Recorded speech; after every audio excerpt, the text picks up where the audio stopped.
अस्सलाम वालेकुम viewers, welcome to Jameel academy lecture series fundamental of financial accounting advance management accounting की continuity में most important topic external costing lecture number 1, जिसमें हम discuss करेंगे basic introduction of external cost. Object of today's lecture is first of all we will discuss historical cost, limitations of historical cost, need of standard costing, standard costing की need. First of all historical costing, अगर हम इसके थोड़ा सा wording के देखें, history, historical is taken from history.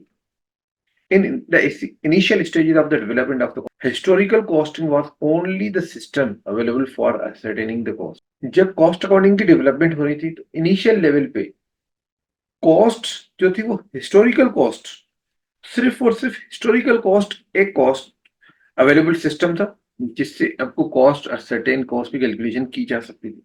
जो actual काम होगा, जब एक्चुअल कॉस्ट होगी, उसी को फोकस करेंगे। In the historical costing only actual cost are ascertain, जो एक्चुअल एक्सपेंस होगा वही आपकी कॉस्टिंग है।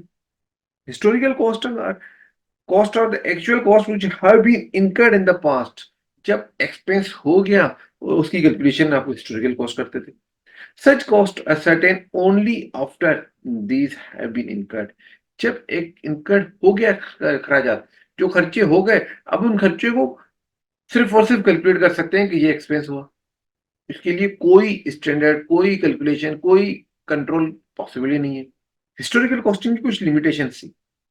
क्या लिमिटेशन थी? Number 1, no basis of cost control. कोई बेसिस नहीं था, किस बेसिस पे कंट्रोल करें? जब एक्सपेंस हो गया तो उसको कंट्रोल कैसे करेंगे? No yardstick for measuring perform efficiency. Efficiency को कैलकुलेट करने के लिए कोई कंट्रोल नहीं था, कोई यार्डस्टिक, कोई स्टैंडर्ड नहीं था, कोई बेंचमार्क नहीं था। Delay in availability of information. जब भी किसी इंफॉर्मेशन की बात करें तो पहले एक्चुअल बेसिस की कैलकुलेशन होगी, उसके बाद ही कोई इंफॉर्मेशन अवेलेबल होगी। Expensive system. हिस्टोरिकल कॉस्टिंग बहुत ही एक्सपेंसिव सिस्टम था, क्योंकि जब पूरा काम हो जाएगा तो कॉस्ट पता चलेगी। हर एक को कैलकुलेशन के लिए यकीनन एक्सपेंस होगा। These are the basic limitations. इन 4 लिमिटेशंस की वजह से आपको स्टैंडर्ड कॉस्टिंग की नीड हुई। नीड ऑफ स्टैंडर्ड कॉस्टिंग क्या थी?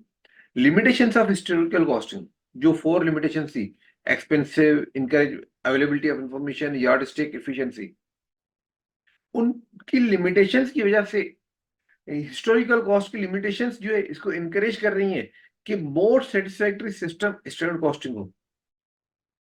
Approach based on pre determined cost, कि जो भी स्टैंडर्ड कॉस्टिंग होगी वो पहले हिस्टोरिकल कॉस्टिंग के बेसिस को सेटिस्फैक्टरी तरीके से कंट्रोल करने के बाद उसकी सेटिस्फैक्शन के लिए आपको स्टैंडर्ड कॉस्टिंग चाहिए। स्टैंडर्ड कॉस्टिंग किस अप्रोच पे होगी?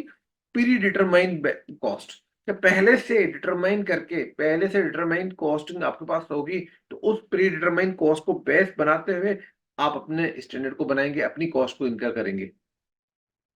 It is approach special technique to control cost. यही एक बेसिक स्पेशल टेक्निक है जिससे आपको कॉस्ट को कंट्रोल किया जा सकता है। क्योंकि जब प्री डिटरमाइन पहले पता होगा कि कितना खर्चा होगा, एक्चुअल कितना हुआ, दोनों को कंपेयर करेंगे, दोनों को कंट्रोल करेंगे, तब आपको कंट्रोलिंग के लिए दोनों को कंपेयर करेंगे तो आपको दोनों कॉस्ट को इजीली कंपेयर करने के बाद आपको पता चलेगा कि हमने कितना कंट्रोल किया, कहाँ पे कौन सी कॉस्ट एक्सेस हुई, कौन सी डिक्रीज हुई। तो ये सब चीजें हम टेक्निक हम डिटेल में पढ़ेंगे नेक्स्ट लेक्चर्स में। और ये स्टैंडर्ड कॉस्टिंग की जरूरत करने के लिए, क्योंकि मैनेजमेंट के बेसिक कुछ फंक्शंस हैं, प्लानिंग, ऑर्गेनाइजिंग। तो अकाउंटिंग के लिए बेसिक अकाउंटिंग के फंक्शन में, मैनेजमेंट के बेसिक फंक्शंस में, this is a part of controlling and responsibility. क्योंकि जब मैनेजमेंट के अंदर हम कंट्रोलिंग की बात करते हैं तो कॉस्ट को कंट्रोल किस बेसिस पे करेंगे? जब प्री डिटरमाइन कुछ पता होगा। तो किसकी रिस्पॉन्सिबिलिटी है? आइडेंटिफाई कैसे करेंगे? जब प्री डिटरमाइन कोई हमने कैलकुलेशन की होगी। This is all about basic introduction of the cost accounting. If you have any question, any confusion, you can write in the comments. Thank you. Allah Hafiz.